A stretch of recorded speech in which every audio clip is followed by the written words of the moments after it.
and welcome back to the channel, or welcome if you're new here. I'm Christina, aka That Writer, and today, oh my god, we got a lot to talk about. There's so much going on in the community. So, the big news of the week in WWE land, of course, was the WrestleMania 42 location is no longer New Orleans. And if you remember from I don't know, about 3 months ago, they had that whole segment, and we were here for the really bizarre press conference that was held afterwards. I feel bad for the people, right?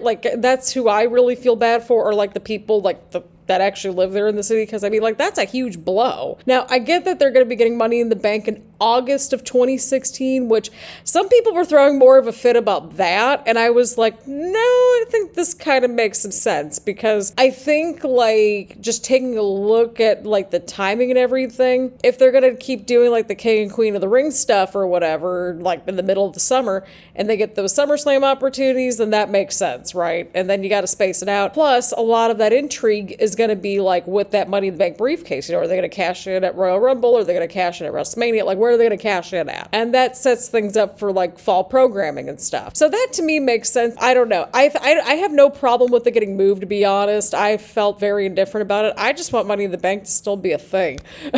That was just for me anyway. But yeah, I mean, if you remember our main criticism with New Orleans being selected for WrestleMania, I was like, wait, didn't they just have it in New Orleans in 2018? So that would be about 8 years, I think. So I don't know. It felt a little weird to me. I'm like, okay, that's about three within 10 to 12 years.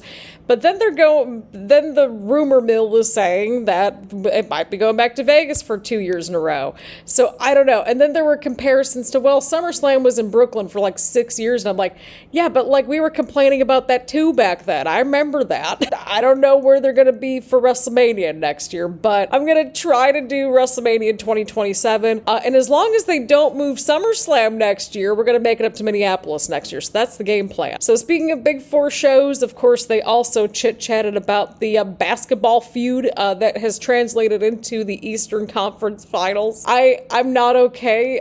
My poor Cleveland Cavaliers. When they did the whole basketball feud on TV and everything for SmackDown last summer, I think it was close to a year ago, the whole situation was hilarious timing, because that was around the time that I couldn't go to SummerSlam last year, which was up the road up 71 for me, up in my hometown, up in Cleveland.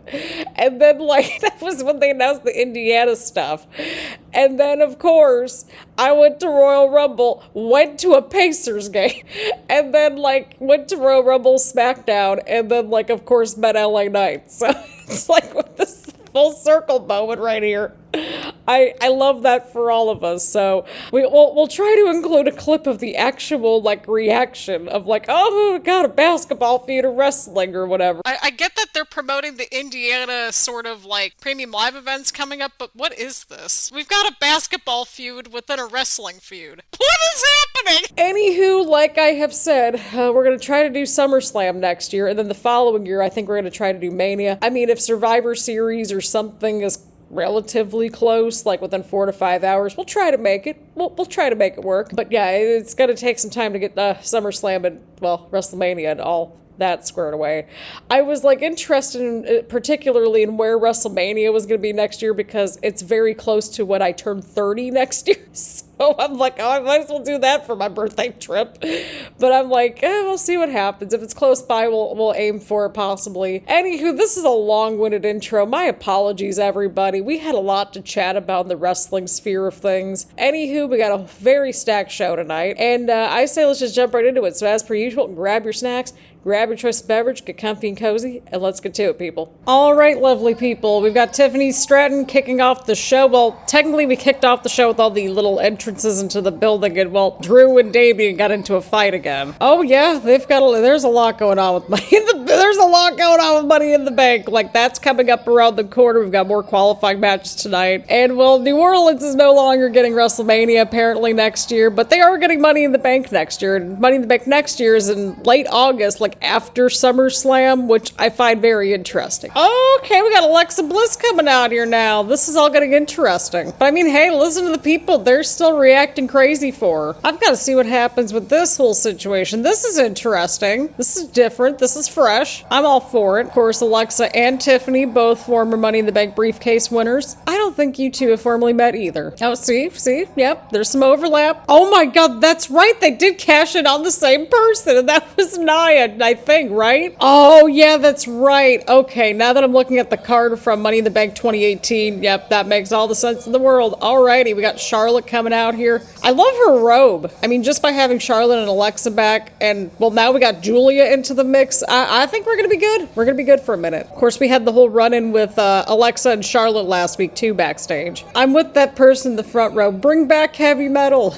Literally anything other than Travis Scott. He's getting up there with Logan Paul over here in terms of the people we can't stand. And that's not even a long list either. It's mostly just Logan Paul. Everyone's just booing Charlotte out of the building. Thank you, Tiffany. That's a great point, because I'm pretty sure Charlotte said that in the build-up to WrestleMania, right? Listen, Alexa's been gone long enough to where at least, you know, everything's fresh with her. So I'm interested in Alexa in this whole situation. Oh, and here comes Giulia now. I'm so excited. This is gonna get good. This is gonna get good. We got Giulia, Charlotte, and Zelina opening up the show here. This is gonna get good. This SmackDown's women's division still just moving in the right direction. It's got the right amount of freshness in there, and I am all for it. So we're gonna give this opening bit a big old thumbs up. I quite enjoyed it, and I want to see where everything's gonna go moving forward. We've got Charlotte, Giulia, and Zelina in the match. This should be pretty good. This should be kind of interesting. Okay, we had some interesting bits there with Charlotte and Giulia. There goes Zelina. What? What are we going on about, like, Charlotte getting the dirty dom treatment? Like, what?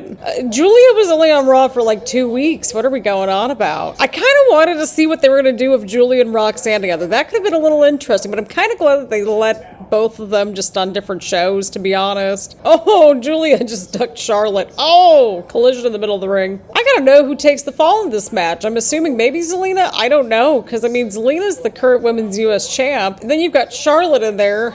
And you've got Giulia, and it's Giulia's debut, so I don't know. But what a heck of a DDT. What a counter there from Zelina. That gets a little round of applause right there. That was awesome. Oh, huge boot to Giulia. Zelina and Giulia are on the outside of the ring now. Everybody's outside the ring now. Oh, there goes Zelina, taking them both out. Okay, we are back from the commercial break, and Charlotte's just like, do you know who I am?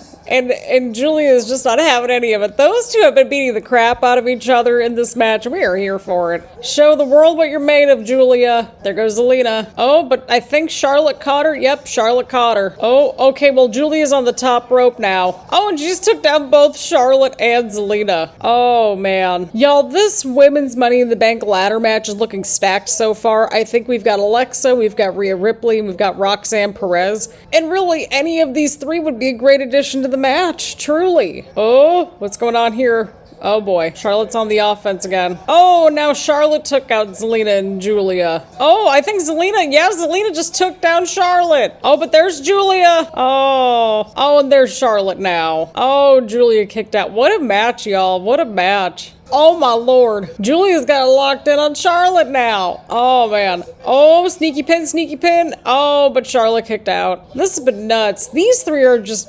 crushing it. I don't know how else to word it. They're just knocking it out of the park. Oh, Giulia ducked out of the way though. Oh, spear from Charlotte to Giulia. Oh no. Oh, but Giulia kicked out. Just these little moments of Giulia and Charlotte have been great so far. Oh, there's Zelina out of nowhere. Oh, Charlotte broke up the pin there. We got a "This is awesome" chant. It's like into two separate sections, and I can kind of understand it, because sometimes, like, if you're far away enough from different sections, like, not everybody's gonna be on the same page, but the sentiment is there. This is awesome. Charlotte's got the figure eight, but Giulia's at the top. Giulia's at the top. Oh, that might do it. Yeah.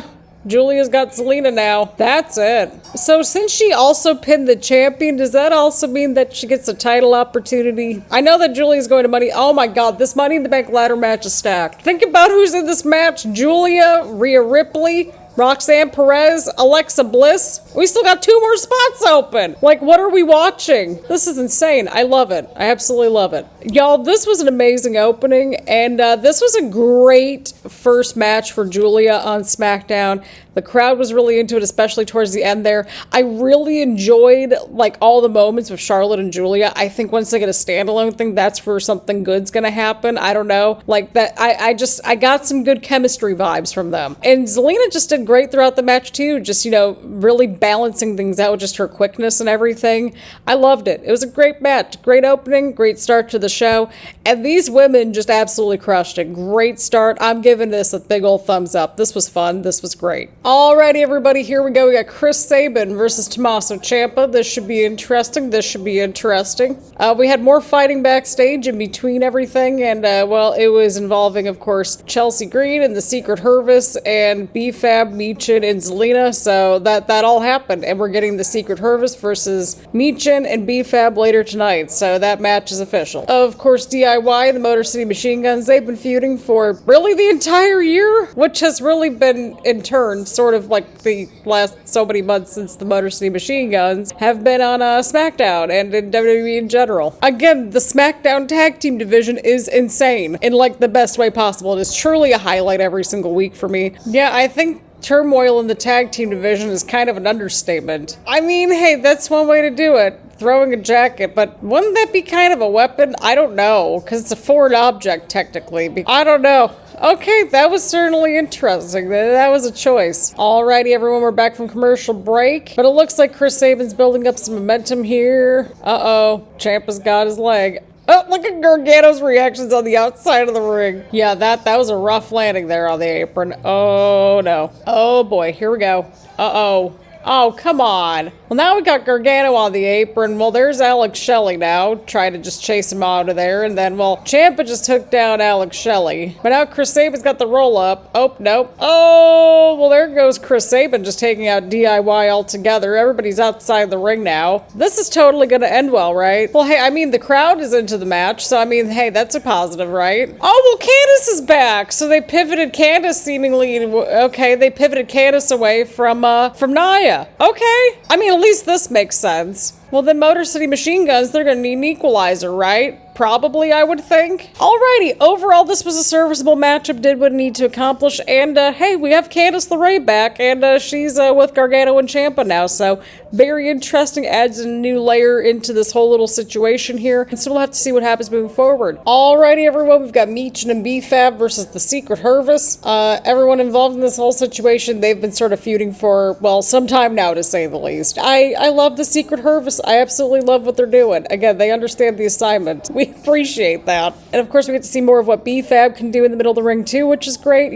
She's still got her first so many matches in the pocket now, so, she's still very early on with, having matches on TV and everything, so, she's been doing good so far. And of course, always good to see Michin and Chelsea as well, so I'm all for it. I mean, again, I kind of wish that they would just move on and do different things, but you know what? At least everyone understands the assignment in this whole situation. Alrighty, Michin's in the match now. Oh, Michin's got the offense right here. Clearing house. Love to see it. Oh no, there's Chelsea on the apron now. This can't be good. Oh, well, there's Zelina. Well, that makes sense because everybody was fighting backstage earlier on the show. And there goes B-Fab taking out Piper. All right, I'm okay.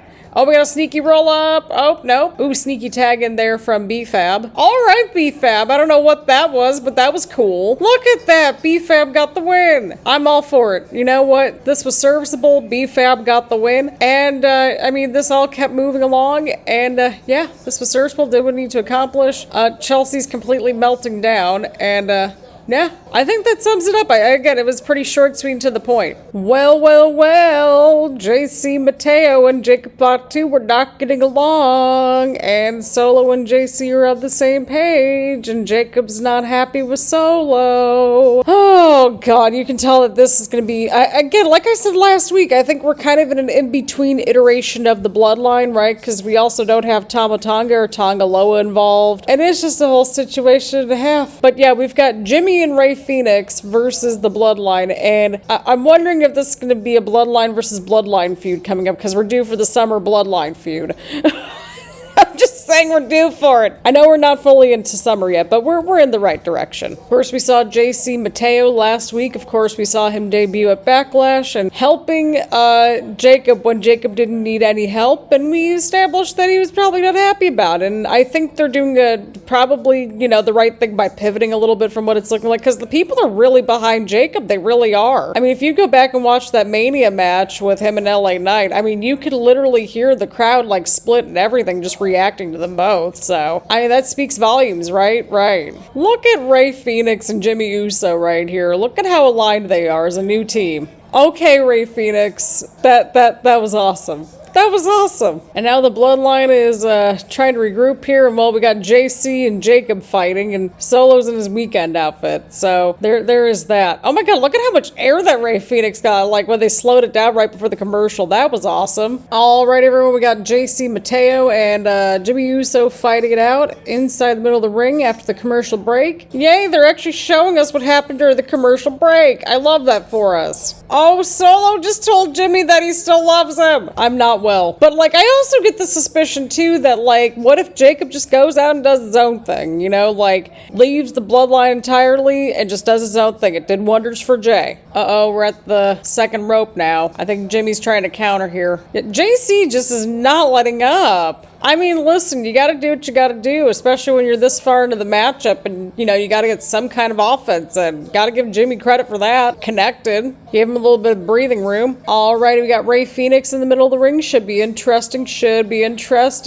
Oh, we got Jacob back inside, too. I just noticed that. Uh-oh. Oh, huge kick. Okay, Rey Fenix is just clearing house here. Okay, that was smooth with the camera work there. That was very smooth. Oh, that was almost three. That was three. That looked like that was a 3 count right there. Oh my god. You can even see it in the emotion of like Rey Fenix and everything too. Uh-oh, what's going on here? Oh, Rey Fenix just landed right on his feet, and then he got right to the corner and he tagged in Jimmy with the sneaky tag. Okay, just for that tag alone, that was awesome. Oh my god. Oh, and Jacob broke up the pin there. Oh no, Jacob caught Rey Fenix. Oh no, right to the apron. Oh no. And right over into the commentary area. Oh no, Solo's on the apron now. Oh no. And now there's Jacob. There's so much going on here. Alright, well, JC Mateo picked up the win. You can just feel the tension right there within the bloodline. Oh, Solo. But hey, I mean, Solo kind of got them to win, so, yay. But that tension's still there. Jacob's like, I don't trust this man. He literally said that earlier in the night that he doesn't trust this man, and I can't blame him. He just showed up out of nowhere. But overall, this was still a serviceable matchup. The fans were getting into it, especially towards the end. And yeah, I want to see what happens moving forward. I'm more interested to see when somebody's going to snap, whether that's Solo, JC, Jacob, or somebody else within the bloodline. So we'll see what happens moving forward. But this was a good match. Okay, so we got R-Truth out here ahead of his matchup against John Cena tomorrow night. We're just gonna have to see what happens. What's up, R-Truth? Hey, listen, it is perfectly okay as an adult to have role models too, and I think more of us need that, to be honest. Positive role models. He's not fighting his childhood hero, John Cena. A lot of us don't recognize John Cena at this point either. Maybe R-Truth's the one to break through to John Cena. I don't know. Is it Travis Scott? Is Travis Scott the problem? Power! Can we not do the what chance? Like, what is this? No, this makes sense though. R-Truth is onto something with the power. We're comparing John Cena to Lord of the Rings. Listen to that. The people are giving R-Truth a little standing ovation. I can't disagree with anything this man is saying, to be honest. Right, well, I wouldn't be happy if Travis Scott was muddling in my business either. Oh my lord. I'm not gonna let that go anytime soon. I'm rooting for you, R-Truth. I like John Cena, but we need John Cena back. Are we gonna like have an unofficial like Avengers moment to take down John Cena and Travis Scott? Because that's what it's looking like at this point. R-Truth's gotta save John Cena. You tell him, Truth. But this is great. They're just letting Truth cook here. This is fantastic. I miss your childhood hero too, R-Truth. They went back to the F. Cena Wednesday riot. Man, R-Truth just... That was everything it needed to be and then some. This is probably the most invested I've been in a minute here with this whole championship situation. Because, I mean, the Randy Orton and John Cena stuff made sense. Just, you know, it was pretty self-explanatory. But this added some depth to it. And R-Truth, once again, he's kind of the perfect foil in this whole situation. He's comedic, but like we just saw, he can turn it up a notch when he needs to. So this was fantastic. I'm going to go ahead and give this a double thumbs up because this was everything it needed to be and then some, and I love this. I absolutely love this. Alrighty, everybody, we've got Aleister Black versus Shinsuke Nakamura versus LA Knight for the Money in the Bank qualifying match. Listen, I think we agree on that, Wade. LA Knight deserves a vacation at some point. Truly the workhorse. in WWE this year so far. We established this in last week's episode, I think, or it might have been at Backlash where I think he had like the most matches or something this year on the men's side of things. So we're continuing the streak this week. See, at least this would be a little bit fresh. LA Knight and Aleister Black. I mean, we got to keep Aleister Black and Shinsuke doing spooky things. So that would actually be kind of good. I would get behind that one a little bit too. I think they're chanting, "We want tables." I don't know what's going on here. Just get the briefcase to LA Knight. That's all we're asking for. I mean, 3's a charm, right? And it's in Los Angeles, like we've established. It writes itself. Still getting crazy reactions too. Plus, there was that like mural in the backstage area. Where, like, it's LA Knight that's going after John Cena, and I think Randy Orton's kind of in the background, too. That was a whole thing.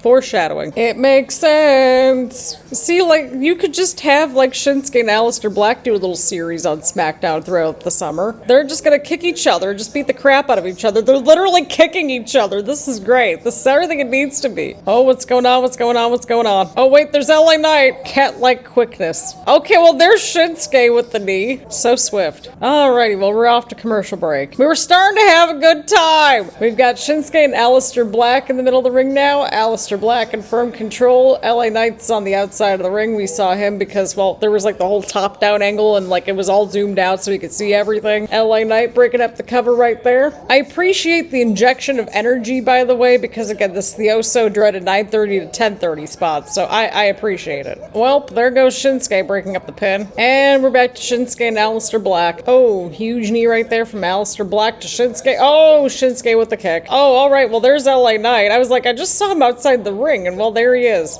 He's got the right idea, though, in this whole situation. Just get rid of somebody and then, like, just focus on the one person that's left. Oh, that knee. Oh, man, that knee was something else, dude. What's Aleister Black thinking here? What's he up to? Oh! Well, he took out Shinsuke and LA Knight just dodged out of the way there, ducked out of the way there. Uh-oh, wait. And there's Aleister Black now taking down LA Knight. Shinsuke's lurking somewhere, I can feel it. There he is! There's the lurker.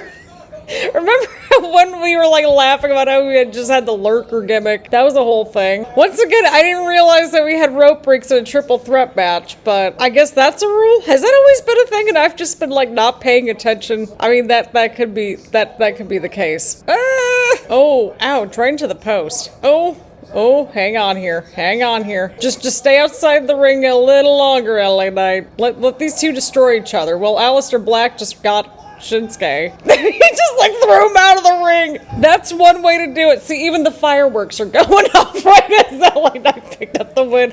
Even the firework people are like wanting LA Knight to win this briefcase. That was great timing. Oh, that was funny. Hey, he got the job done. You gotta do what you gotta do. Again, 3 is a charm. You got one shot at this, WWE. You got one more shot at this. It writes itself. We need LA Knight to win the briefcase in LA at the LA Money in the Bank. And 3 is a charm. Come on. Do it for the fireworks, WWE. Do it for the fireworks. Either way around, we had LA Knight win the match, so we're going to give that a thumbs up. Oh, if I could get it into the camera, there we go. We're going to give this a double thumbs up as well because the matchup was good. So I enjoyed it and LA Knight won, and hopefully this means that he gets that briefcase finally because he got so close the last 2 years, and it just, again, it writes itself. It truly does. Alrighty, people, we've got the main event here. The WWE Tag Team titles are on the line. Fraxiom challenging the Street Profits for the tag team titles. Like I said earlier, the SmackDown Tag Team division just continues to be a highlight for me every single week, and that's across both shows, by the way. Montez Ford is just like hyping up Angelo Dawkins. I love it. These two kids, like they've been on SmackDown for a cup of coffee, sure, but like they've been a team for a minute. Like not as long as the Street Profits, but they've been a team for a minute. I don't care. I'm still proud of Fraxiom no matter what because they got to the main event this quickly on SmackDown, and we love that for them. And they got the title opportunity. So it's kind of a win-win situation when we really sit down and think about it. What just happened there? That was crazy. Oh my god. Okay, I heard that. I heard that. Oh no. Yeah, no kidding. It looks like he's just getting kind of just destroyed in there. Oh, there goes Axiom. We got the tag made. See, they got to pick up the speed a little bit. There we go. Oh, there goes Montez Ford. And there goes Fraxiom. There goes Fraxiom building up the steam right there. They're picking up the pace here. This is exactly what they need to be doing. Here we go. See, again, I love those moments where you get that top-down angle. It's delightful. You love to see it. All right, Axiom, what are we doing? Again, it's that top-down angle for me. It's the top-down angle for me. Alrighty, everyone, here we go, here we go, here we go. We are back from the commercial break. Axiom and Dawkins in the middle of the ring now. Oh, still slowing down the pace a little bit. Still slowing down the pace. Oh, no. Oh, poor Axiom. Oh, okay, got it too. Fraxiom is not okay right now, friends. Okay, I don't know what just happened there, but I mean, it worked, and that's what counts sometimes, right? Right? Oh, what's going on here? Oh my god, okay. That just happened. That just happened. We just got back from a commercial break. What is happening? Alrighty, everyone, we're back from the very abrupt final commercial break. I say final commercial break because we've got, like, I think 6 minutes left on the clock. Well, now 5 minutes left on the clock. Listen, we're tired over here. Either way, Axiom's in control right here. I think he's trying to get a submission. Yeah, he's got a submission locked in on Montez Ford, but I don't think that's going to end well. Well, it looks like, Dawkins was trying to break things up, but then Nathan Frazier just ran in there and also got a submission locked in. There goes Dawkins, though. Oh, well, that's one way to break up the submission hold. That's one way to do it. That is certainly one way to do it. Uh-oh, what's going on here? Things aren't looking good. Okay, what's going on over here? Okay, I think Nathan Frazier is trying to go for something Montez Ford's holding on. There's Frazier, just another backflip type thing. Okay, well, Axiom got the tag and the sneaky tag. Oh, that was close. Oh boy, well, things just shifted very quickly for the Street Profits, to say the least. I don't think Fraxiom's gonna be okay. Yeah, I think that's it. Oh, well, there's Nathan Frazier. That's, again, another way to break up a pin. That's one way to break up a pin. Oh my god, what just happened? What the heck just happened? Oh my god, what just happened? Can we please see that again? Okay, so we had the Spanish Fly right there. Axiom went in for the cover. Nathan Frazier just, like, went for a moonsault corkscrew thing on Dawkins. But then there was Montez Ford breaking up the pin, and then Axiom went after Montez. What on earth just happened? That is getting a little bit of an applause, because I don't know what on earth we just watched. But that was awesome. Oh, come on, DIY. We're having a good time. What are we doing? Even the referee is like, sir, we're having a good time. Well, there go the Motor City Machine Guns. I want an ending, too, to this match, Wade. I want the ending. I want to see what happens. There he goes. Yeah, that's one way to do it. That is one way to take out everybody. Angelo Dawkins. Oh, my God. I think it's safe to say the Street Profits are going to retain. I don't. What the? Oh, snap. Wait, is this who I think that? Whoa, boy. Okay, well, it's dark now. Oh, the Wyatts are back. Did you see Tess? I mean, same. Well, that is one way. That is one way to bring them back on TV. Oh my god, this entire division stacked. This is fantastic. I love this for us. I think Nikki and Candice have history, right? Like, I could be entirely wrong, but I'm like 90% sure they've had run-ins over time. Oh, this is amazing. See, this is what I'm talking about. You can actually kind of distinguish each of these tag teams on this roster, and just, man, they're in such a great spot with this tag team division's fantastic. I just love this. I love this so much. I still get chills just thinking back to their big debut last year. Oh my god, that was pure cinema right there. This is how you reintroduce somebody. Oh my god, we are cooking on this show this week. This is great. I mean, listen, the fan reaction really says it all. Oh, they got the cake and everything. That was absolutely awesome. I cannot be mad at that whatsoever. That ending was awesome. I know that, the match ended and whatever, but again, like, it's about the moment sometimes, and this was a moment, people. This was a moment. And now we've got the Wyatts in this tag team division. Oh my god, this tag team division is stacked from top to bottom at this point. Oh my god. My head is processing this, but that is certainly one heck of a way to return, people. That is a way to return. That was crazy. The match itself was great, but I mean, we're going to be talking about that aftermath there, or at least, the ending and everything afterwards for quite some time, I think. Because I know that people were, like, really itching to know, like, when are the Wyatts coming back? When are the Wyatts coming back? And they're back. They are back in full force, and I love that. I absolutely love that. Just for that moment alone with the Wyatts returning, that deserves a double thumbs up.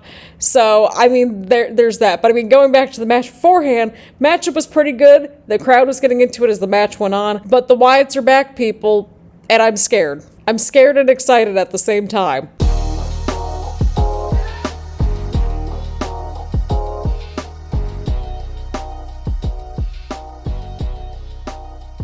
Well, friends, we started and ended the show pretty strong, to say the least. I think that's a safe thing to say. Overall, I'm going to give this week's episode a big ol' thumbs up. I quite enjoyed that first half an hour with the women's division, especially that triple threat match with Charlotte and Giulia and Zelina. Like, everybody just meshed really well together, and I just want more of it. I can't wait to see what happens moving forward, and I want to see where everything goes with, like, Alexa and Charlotte. That's kind of different. That's kind of interesting. I know they have a lot of history in the past and stuff, but I think, of course, like, they've been apart from each other for so long to where it feels kind of fresh, right? Because they've just, they've had their different stories and all that stuff. So I think that's interesting to me. But again, I want to see more of, like, Charlotte and Giulia in the ring at some point. I think that would be pretty good to watch too. I want to see where all this is going. I'm really excited for the women's Money in the Bank ladder match, because I just think it's just stacked as it is right now, and I'm like, we still got 2 spots left. I also enjoyed the other triple threat Money in the Bank qualifying match, and again, we love a sneaky pin for the win, and LA Knight's in the Money in the Bank ladder match. Again, we established this. It simply writes itself. Just get this dude the Money in the Bank briefcase, please. R-Truth's promo ahead of Saturday night's main event was just incredible. I don't know how else to word it. Like, again, the dude just had all the fire and the passion, and I loved it. It was like everything it needed to be and then some, and I'm just so glad that they just let him cook and do his thing. I absolutely loved it. And it got me more emotionally invested into this whole situation with, like, the heel John Cena stuff, right? I don't know. I quite liked it. And of course, that ending with the Wyatts. Oh my goodness. That was fantastic. Absolutely loved it. The crowd was really into it. Just hearing that reaction for them spoke volumes. So I'm looking forward to seeing what happens, and if they're going to run into Alexa. That'll be interesting now that they're on the same show. Next week is even stacked. I think we have, for the men's side of things, we've got Andrade versus Carmelo versus Jacob for a Money in the Bank qualifying match. And then on the women's side, we have Nia versus Naomi versus Jade.